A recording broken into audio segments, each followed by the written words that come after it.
Hey everyone, welcome back to the channel. Today we're going on a huge expedition through the 10 largest rivers on the planet. That's right, we're going to navigate through history, geography, and some crazy facts about these giants that cut across continents. Fasten your seatbelts, grab your paddles, because the adventure starts now.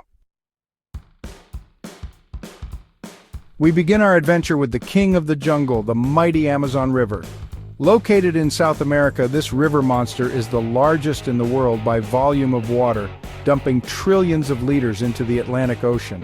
The mouth of the Amazon is so powerful that it turns the ocean into fresh water for miles.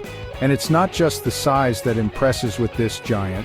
The history of the Amazon is mixed with indigenous legends and a biodiversity that seems from another planet. The Amazon is home to the largest rainforest in the world, the Amazon rainforest, one of the greatest natural treasures on Earth. Unfortunately, the Amazon suffers from the environmental impact caused by human actions. Deforestation, pollution, and rampant exploitation are constant threats to this giant. From South America, we cross the world to the African continent to visit the legendary Nile River. Over 4,100 miles long, the Nile cuts through northeastern Africa, from Sudan to Egypt, flowing into the Mediterranean Sea. The Nile was essential for the development of Egyptian civilization, providing water for agriculture, transportation, and even inspiration for its mythology. The annual floods of the Nile fertilized the riverbanks, making it possible to grow food and develop agriculture. The Nile was used as the main transportation route in ancient Egypt, connecting different regions and boosting trade. But the Nile wasn't all abundance and prosperity. Sometimes the river's floods were so intense that they caused major flooding, destroying crops and houses. The Nile was also the scene of epic battles and territorial disputes. After all, whoever controlled the Nile controlled life in the region. Leaving Africa, we're going to China to see the third largest river in the world, the Yangtze, also known as the Blue River. Over 4,000 miles long, the Yangtze is the largest river entirely within a single country, China. The Yangtze cuts across China from west to east, passing through breathtaking landscapes from towering mountains to fertile plains. The Yangtze is home to one of the most spectacular canyons in the world, the Tiger Leaping Gorge, with vertical walls that reach over 3,000 feet high. The river is an important route for transporting goods and passengers, connecting major cities like Shanghai and Chongqing.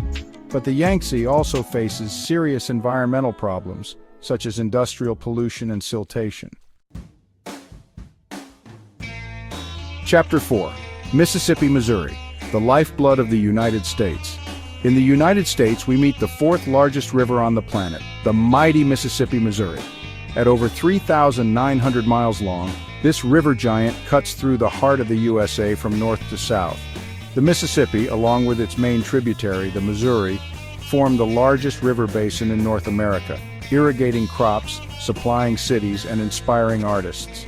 The Mississippi has been the scene of crucial moments in American history, from the colonial era to the Civil War. The river inspired writers like Mark Twain and musical styles like jazz, blues, and country music. But the Mississippi also faces environmental challenges such as industrial and agricultural pollution, as well as siltation. Chapter 5. Yenisei, the frozen giant that runs north. In Siberia, Russia, we meet the fifth largest river in the world, the Yenisei. Over 3,400 miles long, this icy giant cuts through Siberia from south to north, flowing into the Arctic Ocean. During Siberia's harsh winter, the Yenisei is frozen for months, transforming the landscape into a magical setting. During the spring thaw, the water level rises rapidly, flooding the surrounding areas and carrying away everything in its path. During the Stalinist era in the Soviet Union, the river was used as a deportation route for political prisoners to forced labor camps, the gulags. The Yenisei is also a source of life for several indigenous communities, which depend on fishing and hunting to survive. Chapter 6. Yellow River, the golden cradle of Chinese civilization. We return to China, this time to see the sixth largest river in the world, the Yellow River, also known as the Huanghe. Over 3,395 miles long, the Yellow River is considered the cradle of Chinese civilization. The Yellow River rises in the Bayan Mountains in western China and travels a long way to the Yellow Sea in the east. The Yellow River gets its name from the large amount of sediment it carries in its waters, coming from the erosion of the Loess Plateau. The Yellow River is known for its devastating floods, which have shaped the history of China in a tragic way. To try to control the floods of the Yellow River, the Chinese have built dikes and dams over the centuries in a constant struggle against the fury of nature. And we return to the frozen vastness of Russia to explore the seventh largest river in the world, the Ob-Irtysh. Formed by the junction of the Ob and Irtysh rivers, this river giant stretches for over 3,360 miles, crossing western Siberia and flowing into the Arctic Ocean. The Ob-Irtysh cuts through incredible landscapes, from the Altai Mountains in southern Siberia to the frozen plains of the north, where it flows into the Arctic Ocean, forming a gigantic delta. The Trans-Siberian Railway, the longest railway in the world, crosses the Ob River, providing one of the most spectacular journeys on the planet. During the harsh winter, temperatures plummet, freezing the river for months and transforming the region into one of the coldest places on Earth. During the winter, the frozen Ob-Irtysh transforms into a real ice road used by cars, trucks, and even trains.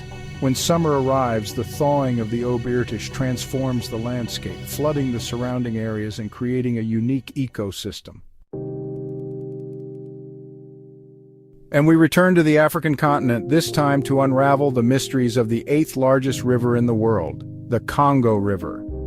At over 2,900 miles long, the Congo winds through the heart of Central Africa, cutting through dense forests, imposing waterfalls, and flowing into the Atlantic Ocean. The Congo River is like a pulsing vein in the heart of Africa, carrying with it stories, mysteries, and a wild beauty.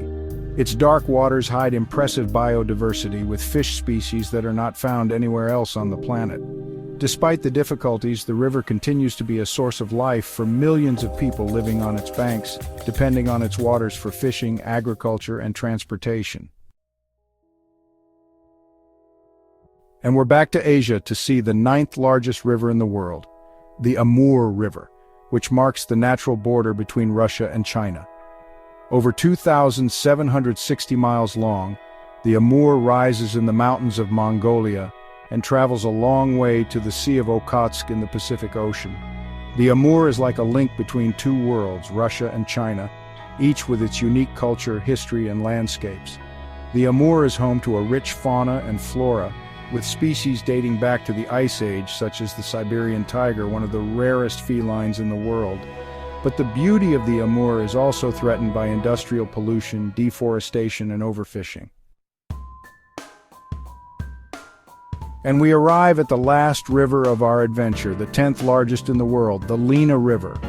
Located in Siberia, Russia, the Lena runs over 2,700 miles, from the Baikal Mountains to the Arctic Ocean, where it forms a gigantic delta.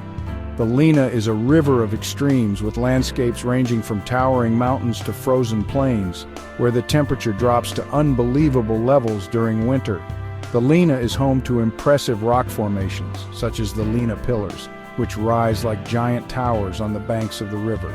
During the spring thaw, the river transforms into a maelstrom of raging waters, flooding the surrounding areas and sweeping away everything in its path. The Lena has been used as a navigation route for centuries, connecting remote communities in Siberia to the rest of the world. So, did you like the expedition? We went around the world without leaving our seats, right? We saw incredible rivers, each with its history, its importance, and its challenges. I hope you were inspired by the power of nature and the diversity of our planet. I want to know in the comments which of these rivers you found most interesting and which river you would like to visit in person. And don't forget to subscribe to the channel, turn on notifications, and share this video with your friends. See you on the next adventure.